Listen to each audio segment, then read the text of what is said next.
fazer compras, ir ao médico, estudar, trabalhar. Na China, atividades cotidianas e rotineiras não são tão triviais assim. O controle digital é realidade na China. Nós vamos aos detalhes com o correspondente internacional Ivan Kleber. Sistema de crédito social do governo de Xi Jinping é 8 ou 80. Ou você é cidadão ou é um fantasma. A gente vai entender aqui essa história toda, essa história bastante assustadora, pior, né, que se alastra pelo mundo todo. Nosso queridíssimo Ivan Kleber, que já está aqui conosco no telão. Ivan, boa tarde, seja muito bem-vindo ao Jornal da Oeste, segunda edição. Boa tarde, Geisiane, uma saudação especial a você e a toda a nossa querida audiência. Pois é, eu vou ler uma frase aqui, Geisiane. Tudo no Estado, nada contra o Estado e nada fora do Estado.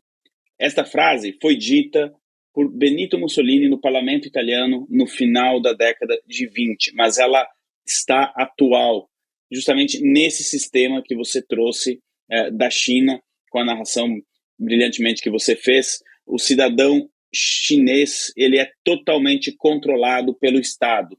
O que alguns chamam de crédito social, Geisiane, eu classifiquei há alguns anos como um verdadeiro passaporte ideológico, ou seja, se você não é um cidadão que obedece o governo, obedece o Estado, se você não questiona o Estado, melhor dizendo, e se você segue ali à risca as diretrizes, então você goza de alguns benefícios, como, por exemplo, poder alugar uma casa sem precisar dar um depósito de entrada ou coisas assim. Até mesmo para comprar produtos, você utiliza esse, aspas, crédito social. Essa é a maneira que o governo chinês mantém seus cidadãos sob controle. Mas as imagens que a nossa direção gentilmente coloca aí na tela são daqueles que não conseguem, não estão dentro deste passaporte digital, deste crédito social. E aí simplesmente elas se transformam em uma espécie de cidadãos, não de segunda classe, mas de terceira ou quarta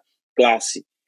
Geisiane, muitos conhecem ou já ouviram falar, pelo menos, da obra 1984, de George Orwell. A China hoje aplica justamente aquilo que a obra diz, né, que é uma espécie de um Big Brother, de um grande irmão que controla a vida das pessoas. E mais, isso estimula até mesmo que outras pessoas denunciem, que os cidadãos denunciem outros cidadãos para o Estado, na tentativa de agradar ali o regime e conseguir um ponto a mais aqui ou ali. Se você for razoavelmente bem cotada, Geisiane, por exemplo, nesse crédito social, você consegue ir para a Coreia do Sul, que é ali pertinho. Agora, para vir para a Europa ou para outros países, aí o seu ranqueamento precisa ser bem mais alto. E como você bem alertou, essa é uma ideia. Não pensem que tem a aprovação somente do governo chinês. Acredite, muitos governos ocidentais gostariam de ter esse modelo chinês aplicado em países do Ocidente. Talvez uma das grandes batalhas que o nosso hemisfério, o Ocidente, a Europa como um todo enfrente neste momento é justamente isso, manter as liberdades. E quando a gente fala de liberdade, é não adesão a esse passaporte ideológico, como eu classifiquei, ter a liberdade de expressão, de criticar ou elogiar o governo, entre outras coisas. Então, eu li uma reportagem, preparando aqui para a pauta, não é? Uma reportagem, olha só, coincidência, de ontem, de um jornalista do Daily Telegraph, aqui da Inglaterra, que disse que teve dificuldade em comprar água lá na China, porque já tinha um sistema com QR Code, ele obviamente não tinha ali a pontuação e tudo, e não conseguiu comprar uma garrafa de água.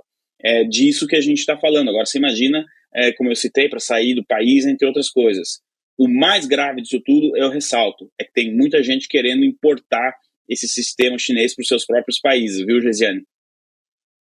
Ivan Kleber, tendo em vista o processo pandêmico que sofremos há algum tempo atrás, que foi uma grande engenharia social no que diz respeito às liberdades individuais, e tendo em vista, por exemplo, que aqui na cidade de São Paulo nós temos o Smart Sampa, que é uma tecnologia que tem muita semelhança, para dizer o mínimo, para usar um eufemismo, tem muita semelhança com esse sistema de câmeras de reconhecimento facial. Inclusive o prefeito de São Paulo, Ricardo Nunes, em abril desse ano, visitou gigantes da tecnologia chinesa justamente para tentar ampliar o Smart Sampa, e a gente sabe, né? O diabo nunca chega com tridente dizendo que vai tirar a tua liberdade. Primeiro é para combater o crime.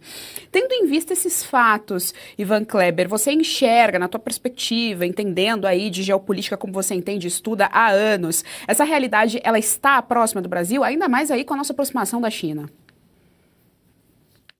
Então, Geisiane, vão tentar, mas o brasileiro, na sua cultura, na sua essência, eu acredito que não vai colar muito, né? A gente falou outro dia, aqui na Oeste mesmo, do jeitinho brasileiro. Enquanto o jeitinho brasileiro existir, esse tipo de controle eu acho que acaba que não vai ter muito sucesso. A gente viu, como você disse, no período pandêmico ali, muitas adesões, mas eu também vi muitas pessoas caindo em si depois e dizendo, opa, acho que foi um pouco exagerado. Repito, vão tentar colocar isso no Brasil, mas eu não acredito que seja tão simples assim.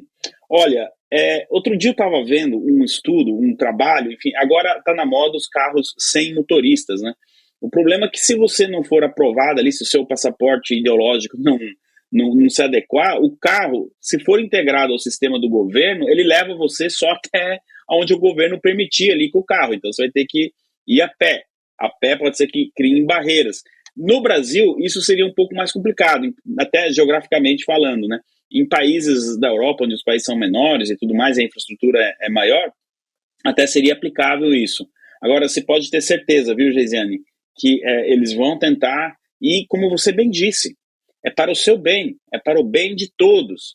Olha, perdoe-me aqui o português, mas quando eles apresentam ideias assim, como essas, dizendo que é para o seu bem, com um nome bonito, eu não conhecia, o Smart Sampa, cuidado, encosta o bumbum na parede, porque pode ser perigoso a verdadeira intenção que está por trás da aplicação desse sistema. Sempre que eles dizem que é para o seu bem, é sempre bom avaliar antes, viu, Gesiane? Jorge Serrão, nós estamos com o nosso querido correspondente internacional, Ivan Kleber, sua pergunta. Em cima exatamente disso, Ivan Kleber, que a gente vai ter que abrir o caminho para um questionamento, que agora deve acontecer essa grande pergunta do governo dos Estados Unidos da América, avaliando a parceria que o Brasil está fazendo com a China. Nós temos, por exemplo, um acordo que é do Supremo Tribunal Federal do Brasil com o Supremo Tribunal Federal da China. Que acordo é esse? E tem vários outros acordos com os chineses, que nós nem sabemos quais, e muitos deles têm tudo com certeza a ver com essa questão da inteligência sendo utilizada para monitorar a sociedade, né? Isso mesmo, Serrão. Boa tarde, sempre uma alegria estar aqui com você na Oeste. Olha, essa integração ela é realmente muito perigosa, mas por outro lado, a gente vai voltar aqui no tema que talvez tenha sido um dos principais temas da semana, a indicação do Marco Rubio, secretário de Estado, aí para capitanear as negociações com o Brasil. O Marco Rubio, por exemplo, dentro da administração Trump, é um que entende a importância de diminuir essa influência da China no Brasil e também é um ferrenho crítico do regime chinês. Então, nesse sentido, pode ter certeza que ele estará a par, atento a tudo isso, e ele sabe que a negociação final é com o STF, não é com o Lula. A gente comentou isso, quem vai negociar pelo Brasil pode colocar ali o nome do Geraldo Alckmin, do Haddad, mas a canetada final de um lado é do STF, do outro lado é do secretário Marco Rubio. E então, dentro deste contexto, ele tem aí mais um elemento para tentar justamente impedir esse avanço da China, não só em questão de investimento, porque isso aí é livre mercado e faz parte do jogo, mas essa influência mesmo desses acordos de trazer um modelo chinês para um dos maiores países do mundo. A gente esquece, mas o Brasil é um dos países mais populosos do mundo, um dos países mais importantes do mundo. Por muitos anos fizeram a gente acreditar que não era assim, mas é assim, e os Estados Unidos não podem se permitir um modelo como esse na América Latina, justamente em um momento, Serrão, que os americanos votaram. A eleição de Trump ela é um pouco significativa disso, pela liberdade. O voto em Donald Trump em 2024 foi esse voto justamente para se desamarrar dessas questões, dessas imposições do Estado. Foi um voto para diminuir a presença do Estado na vida do cidadão. E agora os Estados Unidos têm a missão aí, não é simples, mas tem a missão de tentar diminuir essa presença também na América Latina. Geisiane, eu devolvo para você. Muito obrigada, Ivan Kleber, pelas informações aqui no nosso Jornal da Oeste, segunda edição. Até a próxima. Você gostou desse conteúdo? Então compartilhe, dê o seu like, não se esqueça, viu? Aqui no canal da Revista Oeste tem muito mais.